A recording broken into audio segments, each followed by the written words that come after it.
Bonjour à tous, dans cette vidéo nous allons voir quels sont les exercices à réaliser suite à une rupture complète du ligament croisé antérieur au niveau de l'articulation du genou pour les personnes non opérées. Tout d'abord, quelques rappels anatomiques pour bien remettre les choses dans leur contexte. Au niveau de l'articulation du genou, nous avons un système ligamentaire quadruple avec deux ligaments collatéraux, le médial à l'intérieur et le latéral à l'extérieur. Deux ligaments centraux qui se croisent comme leur nom l'indique, ce sont les ligaments croisés, avec le ligament croisé antérieur en avant et le ligament croisé postérieur en arrière. Lors de traumatismes et notamment sportifs, il arrive que l'on ait des lésions sur ce système ligamentaire, voire même des ruptures complètes, avec une particularité pour le ligament croisé antérieur, puisque lors de sa rupture, les berges ligamentaires vont s'éloigner l'une de l'autre, ce qui rend la cicatrisation impossible. Alors à qui s'adressent les exercices que je vais vous présenter dans la suite de la vidéo? Premièrement, aux personnes qui attendent leur intervention chirurgicale. En effet, on n'opère jamais en urgence les ruptures du ligament croisé antérieur. Généralement, le chirurgien va attendre que l'œdème au niveau du genou diminue pour ensuite intervenir au niveau de la chirurgie. Généralement, quelques semaines, voire quelques mois après le traumatisme initial. Donc, durant cette période, il peut être intéressant de réaliser des exercices de stabilisation au niveau du genou pour rendre la rééducation post-opératoire plus simple, plus facile avec un genou qui sera d'emblée plus stable. Deuxièmement, les exercices s'adressent aux personnes qui ne seront pas opérées puisque l'opération de la rupture du ligament croisé n'est pas systématique. Tout ça, c'est à décider au cas par cas par le chirurgien en fonction de votre âge, de vos habitudes de vie, de la pratique d'activités sportives ou non, de vos douleurs, de la présence d'une instabilité articulaire, etc. Donc ces personnes-là, ça vaut vraiment la peine de travailler sur la stabilité de votre genou pour le rendre plus stable et pour pallier finalement à la rupture de votre ligament qui n'est plus présent. On passe aux exercices. Pour chacun d'entre eux, je vous invite à faire au moins 3 séries de 15 répétitions et puis augmenter la difficulté si vous sentez que vous êtes à l'aise sur l'un ou l'autre des exercices. C'est parti!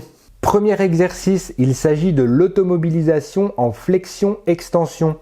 L'objectif est de récupérer les amplitudes articulaires si elles sont limitées. Vous pouvez commencer sur table avec une serviette sous le talon pour favoriser le glissement. Puis, vous effectuez des flexions, extensions jusqu'à la limitation articulaire. Si vous n'avez pas de douleur, vous pouvez passer à l'automobilisation debout, placer votre pied sur un support. À la maison, cela peut très bien s'effectuer sur une marche d'escalier, puis réaliser des flexions-extensions. Insistez sur les zones de raideur sans provoquer de douleur. Deuxième exercice, placez une serviette enroulée sous votre genou, puis appuyez dessus pendant une dizaine de secondes. Cet exercice permet d'avoir une co-contraction musculaire. Il est intéressant à réaliser au début de la rééducation si vous avez des douleurs en flexion et si vous avez des difficultés à contracter correctement vos muscles. Troisième exercice, c'est le mouvement du pont fessier qui permet de solliciter les muscles ischio-jambiers et le grand fessier, en chaîne musculaire fermée. Sur le dos, décollez le bassin sur la phase expiratoire de façon à avoir un alignement des articulations des genoux, des hanches et des épaules. Maintenez la position quelques secondes, puis redescendez doucement. En progression, vous pouvez travailler uniquement avec la jambe à rééduquer. Quatrième exercice, ce sont les squats. Si les amplitudes articulaires et la douleur vous le permettent, alors réalisez des squats complets. Sinon, effectuez des demi-squats, voire des quarts de squat. Le placement est important. Veillez à écarter les pieds de la largeur de votre bassin et à garder de bonnes courbures vertébrales durant la réalisation du mouvement.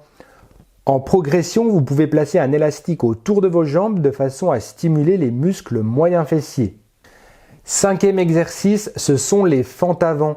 Les pieds sont écartés de la largeur du bassin. Faites un pas en avant de façon à avoir 90 degrés de flexion de genou, ce dernier étant à l'aplomb de votre pied.